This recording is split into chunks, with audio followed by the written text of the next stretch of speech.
অনেক বছর আগের কথা। শান্তি, সমৃদ্ধি আর সুবিচারের এক রাজ্য ছিল সুরভিনগর। সেই রাজ্যের রাজা বিক্রম সেন আর রানী কীর্তিময়ী দেবী ছিলেন প্রজাদের আশ্রয়, ভালোবাসা আর ভরসার প্রতীক। একদিন হঠাৎ রাজসভায় আগমন ঘটে এক রহস্যময় লোকের। কালো পোশাক, চোখে লাল আলো। সে উচ্চ কণ্ঠে বলে উঠল, আমি তাম্রলোক, সপ্তরাঙ্গার জাদুকর।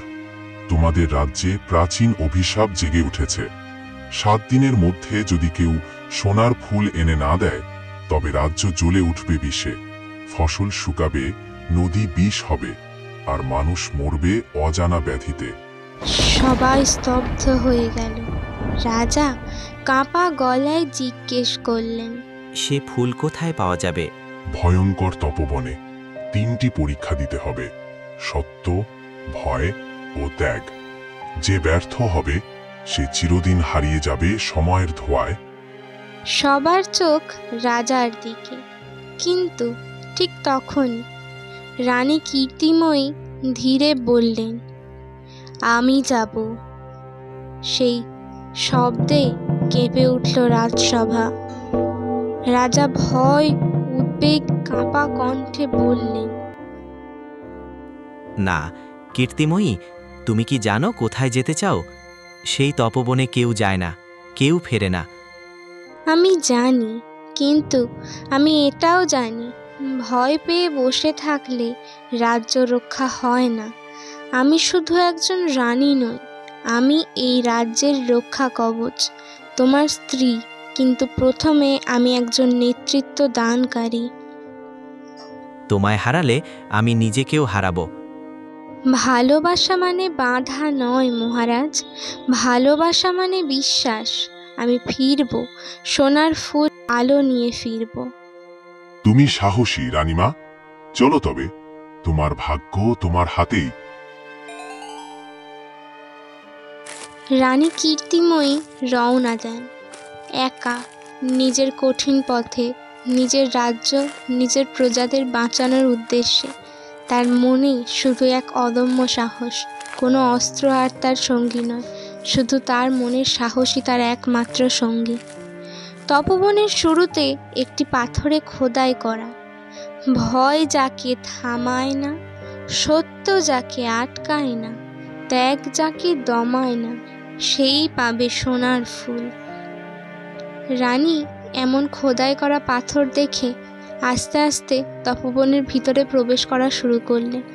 কত নির্জন দুর্গম পথ পেরিয়ে তিনি এক গুহার সামনে উপস্থিত হলেন। রানী উৎসুকভাবে গুহার মধ্যে ঢুকলেন। ঠিক তখনই গুহায় রানীর সামনে এলো একটি আয়না।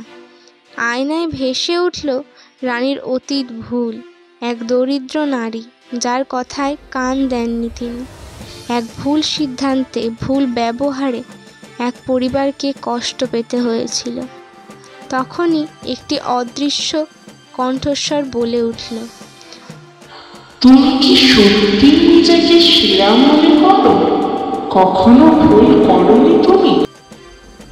রানী তার এমন ভুল সামনাসামনি দেখে বললেন, হ্যাঁ, আমি ভুল করেছি, আমি মানুষ, কিন্তু আমি শিখেছি, সংশোধন করেছি, ক্ষমা চেয়েছি, এটাই আমার সত্য।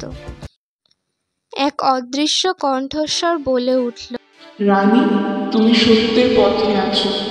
আয়না গলে গেল, বাতাসে ভেসে উঠল, তুমি উত্তীর্ণ। পরবর্তীতে রানী এগিয়ে গেলেন। সামনে এলো আর একটি গুহা।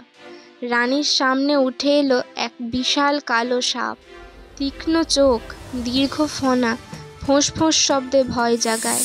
তখন এক অদৃশ্য কণ্ঠস্বর বলে ওঠে, এই সাপ তোমার ভয়। যদি পেছাতে চাও এখানে থেমে যাবে সব। যদি সাহস থাকে তবে এগিয়ে যাও। রানী দম নেন, মুখে ভয়, কিন্তু পায়ে থেমে নেই। তিনি ধীরে ধীরে সাপের দিকে এগিয়ে যান। সাপ তাকিয়ে থাকে, ফোঁস করে, তবে রানীকে স্পর্শ না করে সে মাথা নিচু করে বসে পড়ে। অদৃশ্য কণ্ঠস্বর বলে ওঠে, তুমি ভয় জয় করেছ। পর রানী আরেকটি গুহায় প্রবেশ করেন।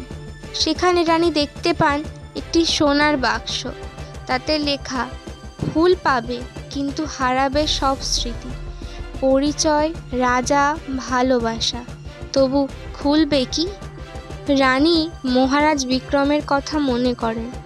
তার মনে পড়ে যায় পুরনো সব স্মৃতি, কিন্তু তখনই রানী নিজের রাজ্যের কথা, নিজের প্রজাদের কথা মনে করে বলেন, প্রজাদের স্বার্থে, নিজের রাজ্যের স্বার্থে এই ত্যাগ আমাকে করতেই হবে। আমায় ক্ষমা করুন মহারাজ। তিনি বলেন, আমি ভালোবাসি তাকে, কিন্তু আমার রাজ্য আগে। আমি সব কিছু হারিয়ে দিলেও প্রজারা বাঁচলে সেটাই আমার বিজয়। তিনি বাক্স খুললেন। হঠাৎ এক তীব্র আলো, আর সামনে এসে দাঁড়ালেন জাদুকর তাম্রলোক। 3টি পরীক্ষায় উত্তীর্ণ তুমি শুধু রানী নও, তুমি সাহস, সত্য আর ত্যাগের প্রতীক। এই নাও সোনার ফুল, আর ফিরে যাও তোমার রাজ্যে।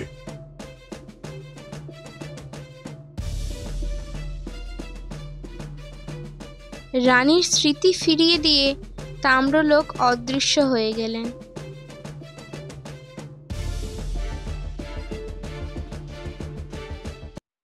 রানী তার রাজ্যে ফিরলেন সোনার ফুল হাতে নিয়ে।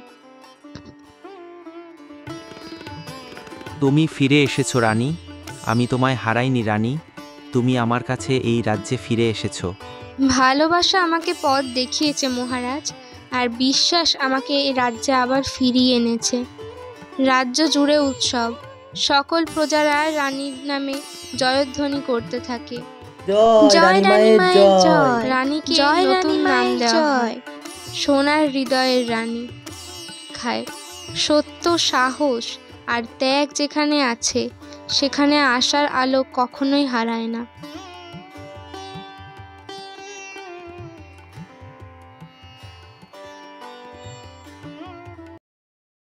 ছোট্ট বন্ধুরা, আজকের গল্পটা তোমাদের কেমন লাগলো অবশ্যই জানিও।